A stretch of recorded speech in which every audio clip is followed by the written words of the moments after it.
Happy Gina Graham here. This is the first video for this new now. I'm going to try my best to do 10 videos over the next 10 weeks, and we'll go through this book just a little bit. You can get this on Amazon, the red one and the pink one. The pink one has scripture in it, the red one does not, but everything else inside is exactly the same. All the pictures and the writing prompts are the same. This is so cool. These are hardback and I ordered them and I'm very pleased with them.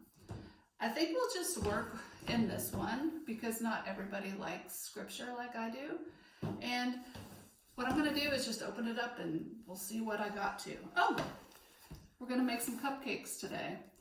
This is a doodle page. And not everything has blank paper, but the line quality is very light, so you should be able to draw on top of it very easily. This is a print to order book, so I couldn't really pick different paper. The paper is what the paper is, and you can see through it just slightly. So what I did here is a test. I'll just bring it over.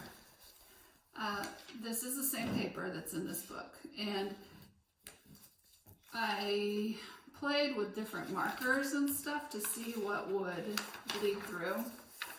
So on this side, let me look, this side is regular.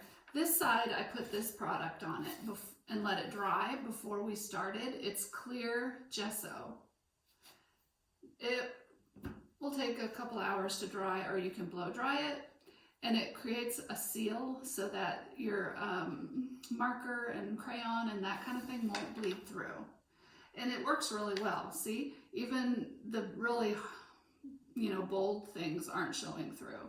So if you feel like you want to do more than colored pencil or crayon in your book, I would put this down first because it will really save your paper and your book.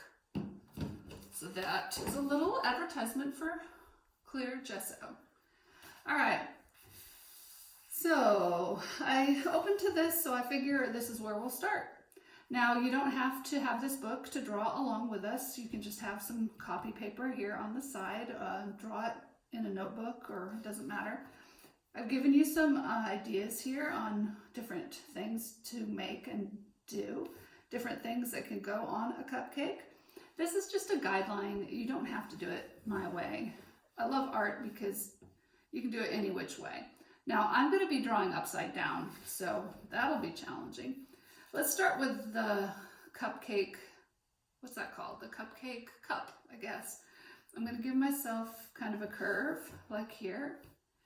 And then I'm going to maybe come up like this, come up like this. For me, you don't have to do that, but I am.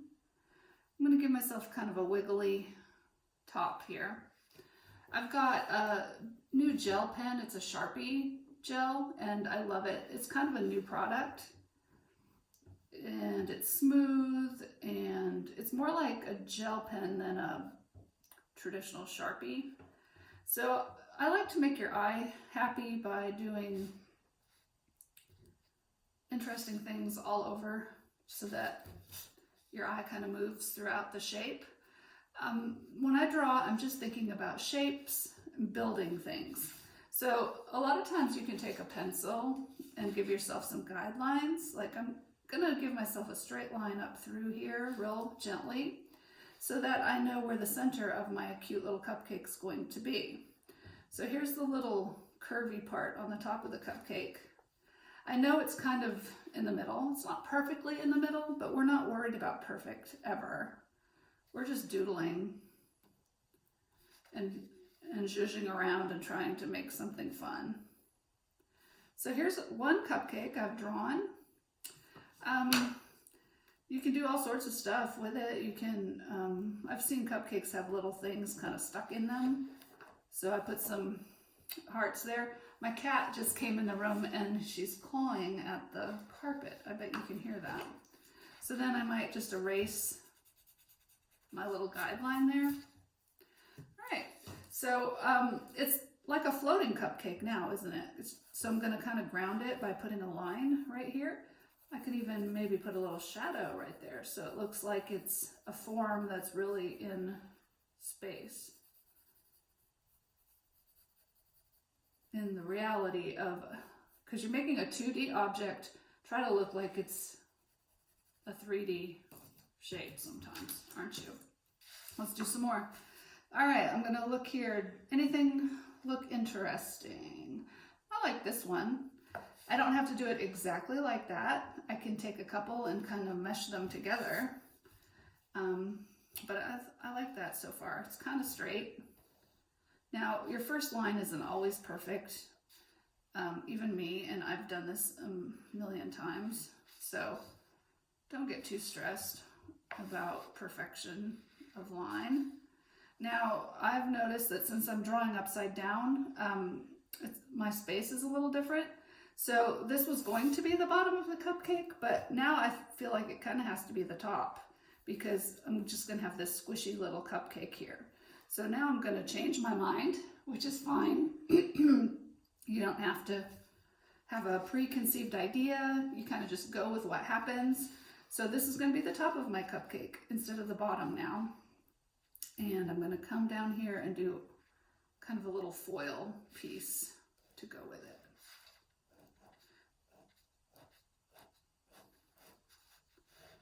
And it's not a perfect shape. That's okay. I like the idea of a cherry on top, so I'm going to give myself a little circle like that. Kind of put some sprinkles up there. I'm going to give myself that line again so it's not Mr. Floating Cupcake. What else could go there? I'm going to put a little butterfly kind of sitting up here. He's curious about what he's landed on. Little heart shape for the wing. Little eye like that.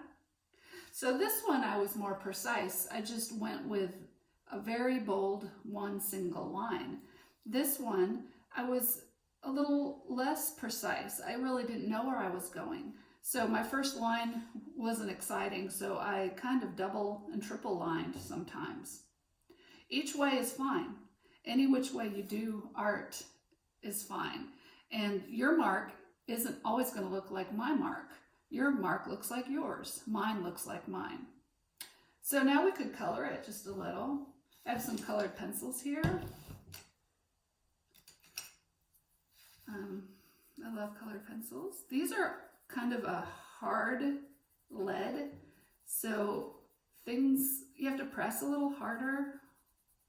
I do like a hard lead though, because a soft lead it comes out quick, but it's harder to control. And a hard lead, you have to kind of press a little harder and it lays a little softer. And you can blend it a little easier because not as much gets on your paper. So I kind of scribble scrabble in different directions because that automatically blends my line. Colored pencils can kind of make deep divots or lines in your paper. So if I go every which way, it kind of blends it automatically. So I go this way a little bit, I can go this way a little bit, and it naturally kind of blends itself. Sometimes I press hard, sometimes I don't. So I'm just barely touching down here at the edge so that I have a little bit of a highlight right there, a natural highlight. So I'm going to keep that out so I don't have to keep fishing for it. This is a little darker, so I'm going to come through here and darken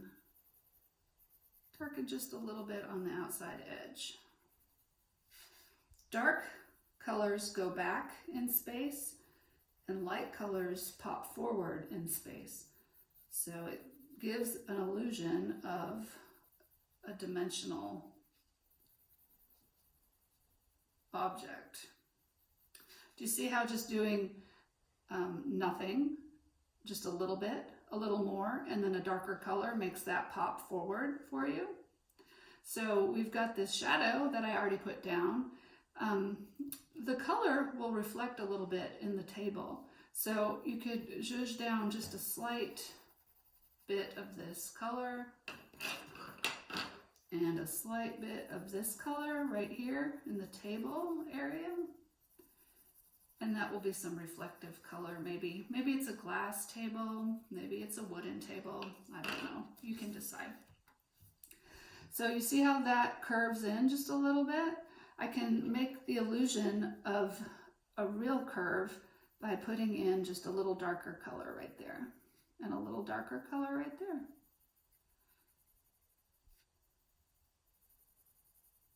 I'm barely touching down and I'm building up color very slowly.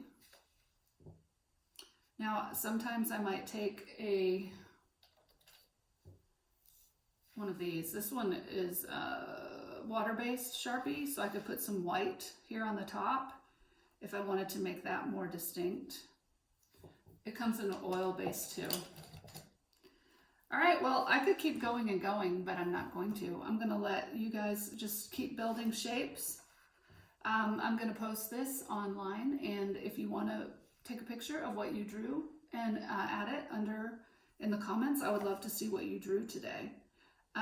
Just have fun with it, and it's for you. It doesn't have to go on the wall. It doesn't have to be an important piece of work. It's just a doodling and a wandering and a little challenge to just enjoy. So please enjoy, and we'll see you next time. Bye.